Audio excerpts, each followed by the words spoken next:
everyone, it's me Nihara. അപ്പോൾ ഞാനിത് ഇവിടെ വന്നിരിക്കുന്നതെന്ന് പറഞ്ഞാൽ നമ്മൾ ലണ്ടനിലുള്ള മാഡം തുസോട്ട്സ് വാക്സ് മ്യൂസിയത്തിലാണ് കേട്ടോ. അപ്പോൾ ഞാൻ കുറേ കാലമായിട്ട് പോകണമെന്ന് വിചാരിച്ച സ്ഥലമാണ്. അതുകൊണ്ട് തന്നെ ഞാൻ വളരെ അധികം എക്സൈറ്റഡ് ആയിരുന്നു കേട്ടോ. അപ്പോൾ നമ്മൾ കയറി ചെല്ലുമ്പോൾ തന്നെ റെഡ് കാർപ്പറ്റിലൂടെയാണ് നമ്മൾ പോകുന്നത്. അപ്പോൾ നമ്മൾ ഫോട്ടോസൊക്കെ ഇങ്ങനെ എടുക്കുന്ന പോലെയൊക്കെ ഉണ്ടാകും. പക്ഷേ അതൊക്കെ നല്ലൊരു ഫീലിംഗ് ആയിരുന്നു.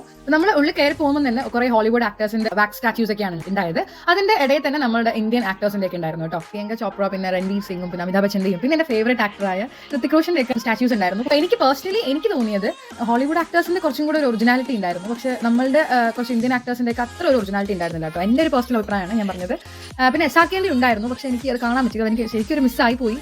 പിന്നെ അതേപോലെ ജെയിംസ് ബോണ്ടിന്റെയും, പിന്നെ ക്വീൻ എലിസബത്തിന്റെയും, പിന്നെ പ്രിൻസസ് ഡയാനയുടെ ഒക്കെ ഉണ്ടായിരുന്നു. ഡയാനയുടെ ഒക്കെ ഭയങ്കര ഒറിജിനാലിറ്റി തോന്നി എനിക്ക്. ഞാൻ ഡയാനയുടെ അടുത്തിരുന്ന് എനിക്ക് ഫോട്ടോ എടുക്കുന്ന പോലെ തോന്നി.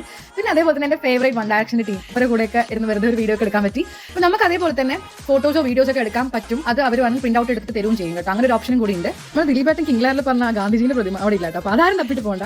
പിന്നെ അതേപോലെ അത് കഴിഞ്ഞ് പിന്നെ ഒരു ഹൊറർ ഇൻ വൈറ്റ് ചാപ്പൽ എന്ന് പറഞ്ഞ ഒരു ഇതാണ് കേട്ടോ ഞാൻ കണ്ടത്. ഇപ്പോഴത്തെ മർഡേഴ്സിന്റെ ഒക്കെ ഒരു ഹിസ്റ്ററി പറയുന്ന പോലെ ആയിരുന്നു അതിൻ്റെ ഉള്ളിൽ ഉണ്ടായിരുന്നത്. പിന്നെ എനിക്ക് ഇവിടെ ഏറ്റവും ഇഷ്ടമായ ഒരു അട്രാക്ഷൻ എന്താണെന്ന് പറഞ്ഞു കഴിഞ്ഞാൽ നമ്മൾ ഇവിടുത്തെ UK ടാക്സിയിൽ ഇങ്ങനെ കൊണ്ടുപോയിട്ട് ഒരു അണ്ടർഗ്രൗണ്ടിലാണ് ഇത് ഫുൾ ഉണ്ടാകുക. അപ്പം അതിൽ നമ്മൾ പോയിട്ട് നമുക്ക് പണ്ടത്തെ ബ്രിട്ടൻ ഹിസ്റ്ററിയും പിന്നെ അവിടെ പണ്ട് നടന്ന കാര്യങ്ങളൊക്കെ ഇങ്ങനെ കാണിച്ചു തരും. എനിക്കിനെ തോന്നി ഇവർ എങ്ങനെ ഇതൊക്കെ ഇത്രയും പെർഫെക്റ്റ് ആയിട്ട് ഉണ്ടാക്കിയത്. അപ്പോൾ നമുക്ക് നമ്മളെ പണ്ടത്തെ ഒരു കാലഘട്ടത്തിലേക്ക് കൊണ്ടുപോയ പോലെ എനിക്ക് തോന്നി കേട്ടോ. അപ്പോൾ എനിക്ക് ഭയങ്കരമായിട്ട് ഇഷ്ടമായ ഒരു അട്രാക്ഷൻ ആയിരുന്നു ഇതിൻ്റെ ഉള്ളിൽ ഇത്. പിന്നെ അത് കഴിഞ്ഞുണ്ടായത് അവെഞ്ചേഴ്സിന്റെ 8D മൂവി ആണ് ഉണ്ടായിരുന്നത്. അതും നല്ല രസമുണ്ടായിരുന്നു. പിന്നെ ഇതിന്റെ ഏറ്റവും എൻഡിൽ വരുന്നത് സ്റ്റാർ വാർസിന്റെ ഇതൊക്കെയാണ്. അപ്പം അതിനകത്ത് ഏറ്റവും എനിക്ക് ഭയങ്കര ക്യൂട്ടായിട്ട് തോന്നിയ അവിടെ ബേബി ഓടേൻ്റെ ഇതുണ്ടായിരുന്നു കേട്ടോ.